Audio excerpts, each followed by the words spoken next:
السلام عليكم ورحمة الله وبركاته. ازيكم حبايب قلبي؟ عاملين ايه؟ يا رب دايما تكونوا بخير وصحة وهنا. وصفتنا النهاردة أكلة كده حبيبة الكل، يا سلام بقى لو معمولة صح الصح. هنعمل بقى طبق بامية باللحمة يا سيدي عالجمال.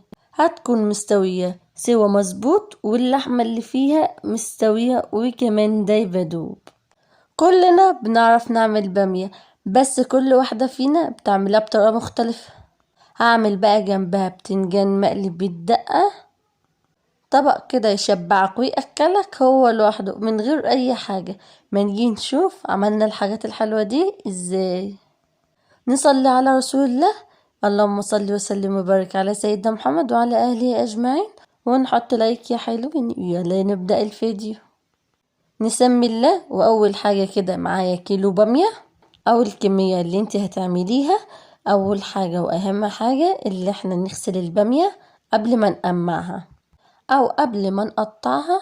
ليه؟ علشان المية هتخلي المادة اللي فيها، المادة اللزجة دي تنزل بسهولة ومش هتكون شكلها لطيف. بعد كده نجيب بصلة وسط او بصلتين صغيرين زي اللي انا بقطعهم دول، ونقطعهم خرط صغيرة.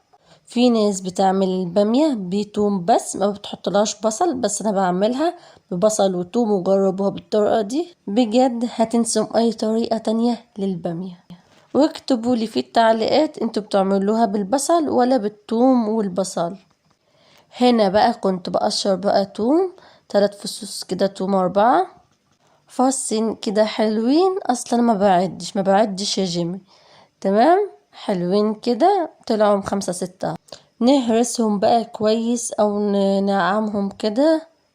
كمية التوم اللي معانا دول مش للبامية بس، عاملين حساب اللي احنا نحشي بتنجان مقلي جنب الطبق بتاعنا. معانا هنا فلفل.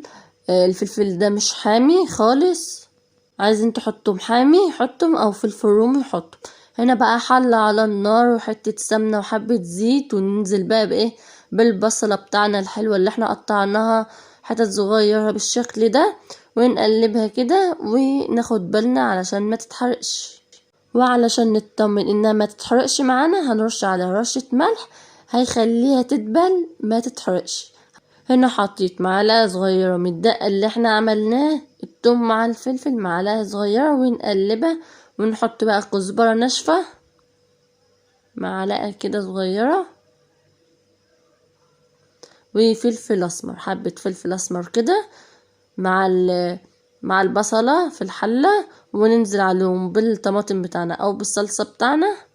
والطماطم بتاع البامية ما بتتصفاش، في ناس بتصفيها من التفل بتاعها بس بتكون ما بتكونش حلوة زي بتفلها، يعني احنا بنحبها بتفلها يا جماعة. هنا بقى يا جماعة زي ما انا قلت لكم هقلي كده طبق بتنجان واعمله بالدقة كده على طريقة ماما. انا بعمل البتنجان كده بقسمه نصين، وبعدين اقسمه نصين بالطول عشان الواحدة تبقى صغيرة كده. وبعدين هنا اتسبكت خلاص. الطماطم بتاعكم لو مش حمرا يا جماعة وتحسهم كده اللي هي مش هتحمر الاكله، هحط لها معلقه بابريكا.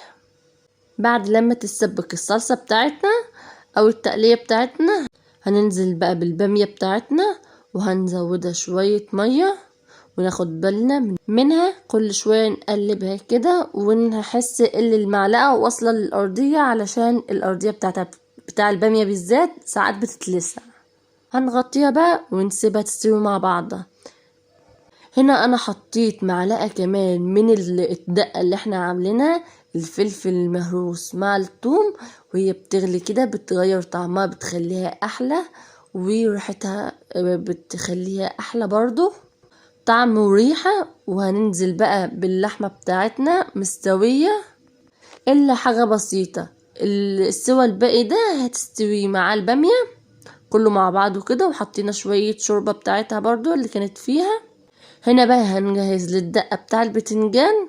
زودت بقى على الدقة الفاضلة كانت توم وفلفل بس، زودت عليها بقى ليمونة وخل وملح وكمون. وكده الدقة اللي احنا هنحشي بيها البتنجان جاهزة وزي الفل، وريحتها جميلة جدا. هنا بقى طلعنا البتنجان وهنحشيه. جبت طبق بقى تاني ونحشي بقى واحدة واحدة كده ونحطها في الطبق التاني بالشكل ده يا حلوين.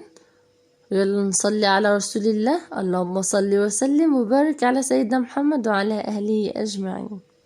بس كده يا حلوين، كده خلصت الحشو بتاع البتنجان كله. هنعمل ايه؟ طماطمية صغيرة متقطعة حتت صغيرة، هنحط عليها الدقة اللي فاضلة بالشكل ده، وهنحطها كده على وش البتنجان بتاعنا من فوق. اعملوا الحركة دي يا جماعة وهتحلي الطبق بتاعكم اكتر ما هو حلو. تسلم ايديكم. هنا مكة كانت عايزة تدوق، بدها تدوق، بتحب البتنجان اوي.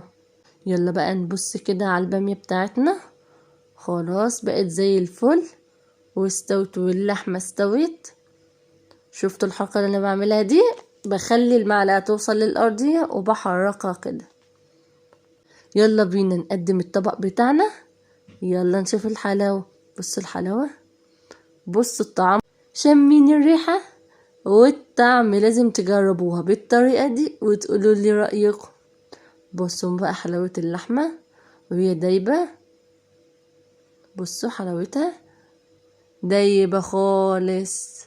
اللحمة دي مستوية قبل ما نحطها على البامية، بس مستوية يعني ايه، مش سوا كامل، سوا الا حاجة بسيطة علشان تطلع معاكم دايبة بالشكل ده. بس كده يا حبايب قلبي، ودي كانت اكلتنا بتاع النهاردة. والسلام عليكم ورحمة الله وبركاته. اشوفكم في فيديو جديد على خير.